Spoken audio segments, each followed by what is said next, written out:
شہیدوں کے ورثاء اور سیاسی سماجی تنظیموں کی جانب سے خیرپور ناتھن شاہ کے قریب انڈس ہائی وے پر دعا ہوٹل کے سامنے احتجاجی دھرنا دیا گیا ہے۔ مظاہرین نیاز بورلو، مزن موغیری، امداد موغیری سمیت دیگر کا کہنا ہے کہ وزیر اعلیٰ سندھ سید مراد علی شاہ تعزیت پر بھی آئے لیکن افسوس کہ شہیدوں کے کسی بھی قسم کی مالی امداد کا اعلان نہیں کیا۔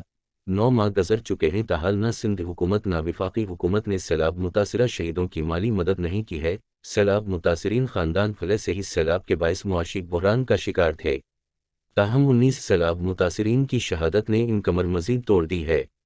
سیلاب متاثرہ شہیدوں کے خاندان اب بھی باقی کشی کاٹنے پر مجبور ہیں۔ جب تک وزیر اعلیٰ سندھ خدا کر بات چیت نہیں کرتا تب تک احتجاجاً دھرنا جاری رہے گا۔